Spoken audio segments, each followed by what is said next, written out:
வணக்கம் நண்பர்களே. இன்னைக்கு வீடியோவில் நான் பார்த்த சாரதியின் தெய்வம் எங்கே அப்படிங்கிற சிறுகதையை தான் பார்க்க போகிறோம். வாங்க பார்க்கலாம். மாலை நேரம். நண்பர் அழகனை பார்த்து வரலாம் என்று பூங்குளம் கிராமத்திற்கு சென்றேன்.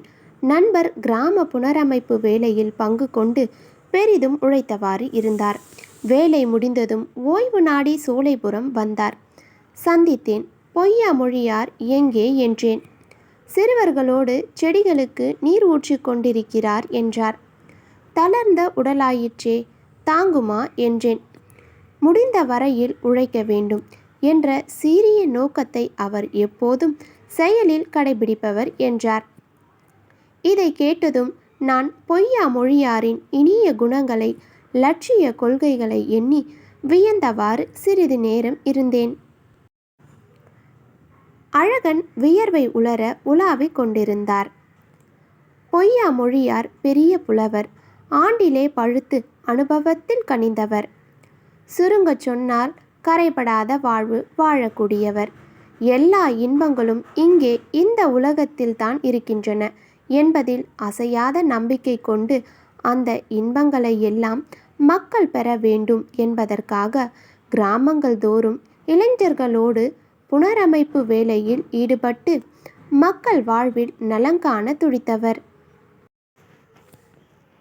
அரசாங்க உதவியோ அன்பர்களின் பொருளுதவியோ இல்லாமல் உழைப்பை மூலதனமாக கொண்டு புனரமைப்பு தொழிலை நடத்தி வந்தார்.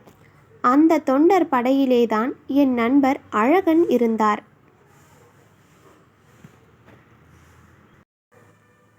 அழகன், தஞ்சை பெரிய கோயிலுக்கு போகலாமா?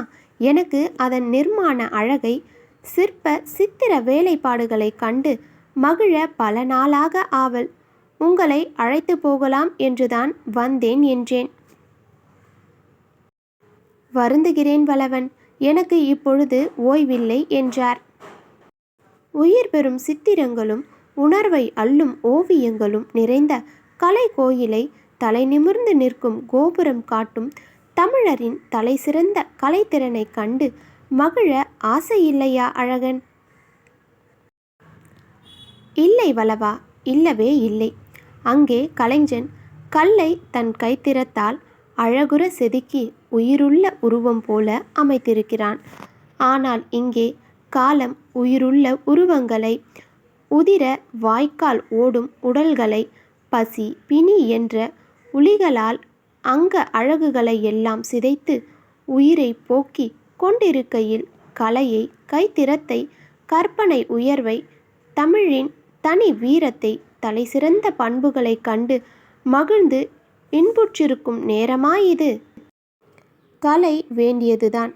ஆனால் எப்போது? உண்டு உடுத்த பிறகு உல்லாசமாக இருப்பதற்கும் வாழ்வு கசக்காமல் இருப்பதற்கும் தான். கலையும் அதன் குழந்தைகளான சிற்ப சித்திரங்களும். பசி ஏழைகளின் சிறுகுடலை பெருகுடல் விழுங்கி கொண்டிருக்கிறது.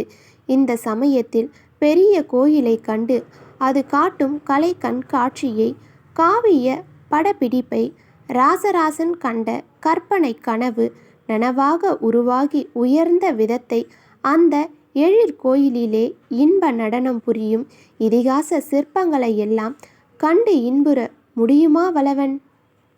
பெரிய கோயில் பெருமையில் மட்டுமல்ல, உருவத்திலும் உயரத்திலும் பெரியது.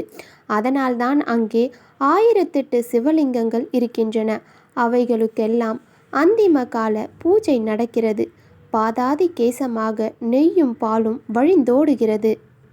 அதை பார்த்து கடவுளின் பால் பக்தர்கள் கொண்டிருக்கும் தெய்வீக அன்பை என்னால் நினைக்கவே முடியாது.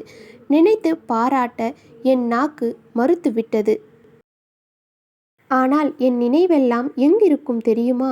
பூங்குளம் கிராமத்தில், பொற்கலசமில்லா என் கோயிலில், நெய்யும் பாலையும் நினைத்தறியாத நடமாடும் தெய்வங்களை வழிபட்டு நிற்கும் சுவாமி விவேகானந்தர் என்ன சொல்லி இருக்கிறார் தெரியுமா? ஏழைகள்தான் நான் வணங்கும் கடவுள் என்கிறார். அது மட்டுமா? கடவுளை தேடி எங்கே செல்கிறீர்கள்?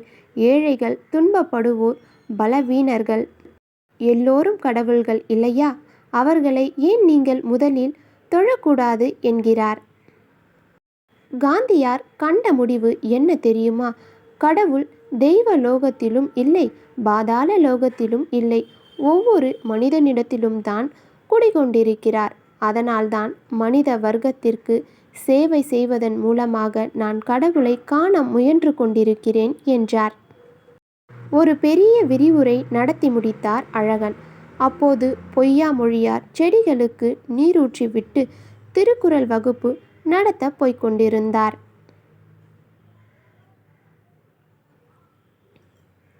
வணக்கம் என்றேன். வாழ்க என்று கூறிவிட்டு சென்றார். நானும் நண்பரிடம் விடை பெற்று அறை நோக்கி வந்து கொண்டிருந்தேன். தூரத்தில் எங்கோ ஆலய மணி அடிக்கும் ஓசை கேட்டுக்கொண்டிருந்தது. என் உள்ளம் தெய்வம் எங்கே என்ற வினாவை எழுப்பி விடை காண தவித்து கொண்டிருந்தது.